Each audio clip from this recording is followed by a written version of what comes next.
Earth, the place where hopefully you're from.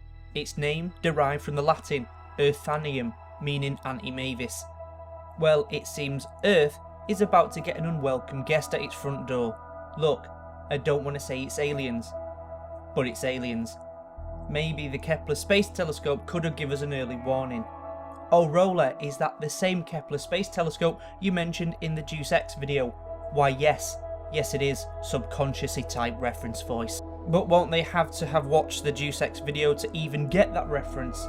I'm just saying that as hilarious that video is, the views in it are very low. I don't think everyone's had the chance to watch it yet. I'm sure you'll put a link to it and the other amazing videos that have been overlooked in the description of this video. Yes, I will. Now, how shall we exit this solipsistic Roley multiverse before the viewers miss we're cross-promoting an excellent video made for them and just think we're being an arsehole? I think you could get away with the fart noise.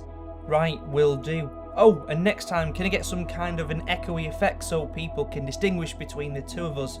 Well, I'll have a word with Roley Body, but you know what it's like speaking to him.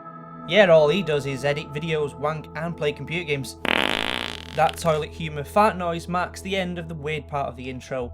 So that brain freeze numbing you have in your grey matter from wondering what the fuck that was all about will start to subside as you recognise my familiar intro and we get into the actual bit of the video you were expecting. So join me as we share Xcom's Untold story.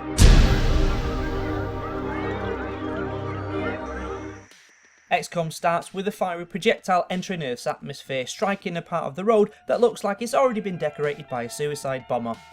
A group of doggers decide to feel up this strange device on the off chance it might emit strange ethereal-like tentacles that may get them off somehow. Fingered it, George! They're half right, but as one of the group rushes to take his DVD back to Blockbusters, it hits him. There are no more Blockbusters, and he doesn't have a DVD, just VD, which he should probably get checked out.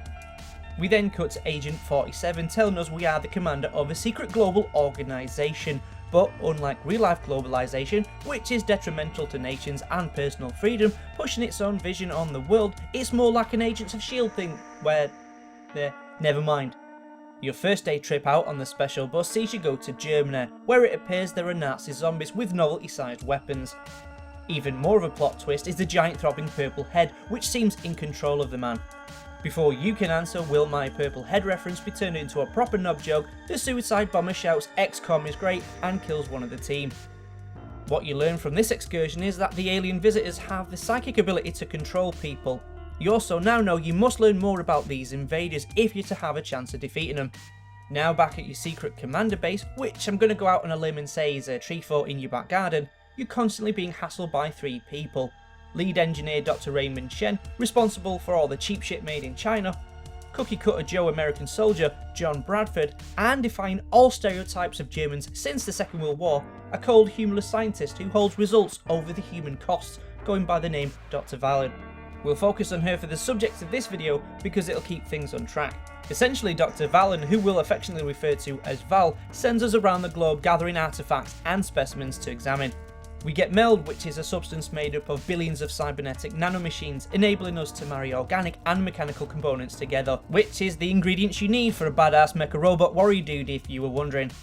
We learn the aliens have a lot of power and have travelled far, so this must be one huge Sweet 16 they're planning. We cut up a bunch of alien types to learn what select cuts of meat will make the best burger, and that these aliens all seem to be the dronair doing as someone higher orders them to do stuff type. But most importantly, through all the to-ing and fro-ing, we learn smearing phrases from a dead language all over your game, typically Latin, making you classy as fuck. Our quest for the perfect alien stir-fry gets interrupted by a secret paramilitary organisation called Exalt. They're using the world's governments being distracted to execute their plan of taking over while wearing a shirt and tie.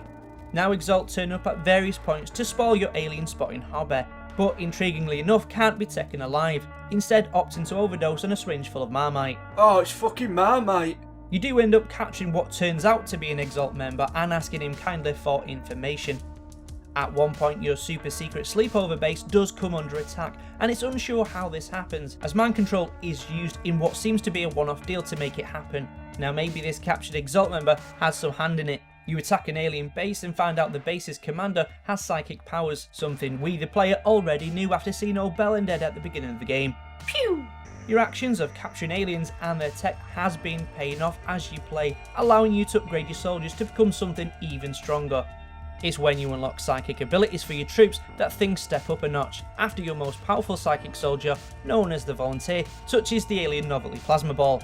Turns out this is a psychic artifact that allows the Volunteer to tap into a hive communication device of the Ethereals, with the Ethereals being the name of the aliens at the top of the tree in this alien invasion. When the Volunteer has touched the ball, he can hear an ethereal voice guide him, as well as receive a boost to his powers. Once this event happens, it's the beginning of the end, or the end of the beginning, whichever way you view it. Now, as you progress through what is the end of the game, you learn each different type of alien was a previous failed experiment in finding the one. But as cryptic as this is, I don't think they're looking for Neo, or they would have stopped with the Thin Man. It appears this whole thing has been one big ruse, with you being led by breadcrumbs to become what the Ethereals wanted, a higher being. But like sly little bastards, they don't tell us what for. Xcom 2 is going to start with the aliens in charge of Earth, so which ending that actually happened is up for debate. Was it the bad ending that directly shows the aliens controlling Agent 47 and closing the Xcom project?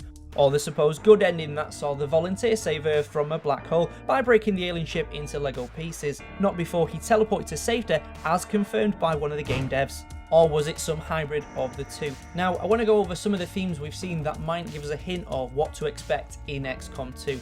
We'll start with Val. Now, she's disappeared in XCOM 2, so whether she's part of the Exalt, is in hiding, or is under alien control is unclear. For all we know, it could be something else. But in XCOM, she was instrumental in changing humanity from what it was to what the Ethereals actually wanted. It's weird the contrast of her not understanding why the aliens, as scientifically advanced as they are, would be so cold and lacking of compassion, when she herself, a cold, logical, robotic scientist type, was splicing alien tech with human DNA, or severing perfectly fine human limbs off to create augmented soldiers. If we do see the Exalt again, I think it would be cool to see more about what motivates them and what their full agenda is. I don't know if them all being white guys was because they're supposed to be clones and thereby part of the story, or because the game developer was lazy. It just seems weird that a diverse team of men and women of all colours battle a group of white only dudes. Hopefully they'll address that in this game, if they even make it in, that is. Now, as XCOM 2 is dealing with themes beyond just shooting enemies, it's important we're on the same page when it comes to terms. So any group that occupies another space without assimilating into the existing group is an invader. So we can agree that the aliens are invaders. That would make the ragtag army you control freedom fighters, right? After all, they are fighting the bad guys. But here's where it gets flipped on its head. If the new aliens are the controlling force on the planet, and the majority of the population is going along with their rule, then aren't the ragtag XCOM 2 fighters the bad guys? Aren't they the terrorists? Just like real life, the difference between freedom fighter and terrorist depends only by what side of the argument you're on. I do think the game will offer you an out, as the aliens will be up to no good, and the only people to go along with it will be the sheep fuckers who go along with absolutely anything.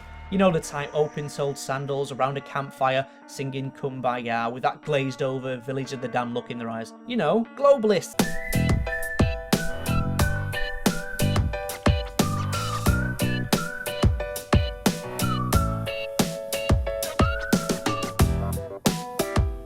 The aliens are coming for you. Quick, protect your bum hole.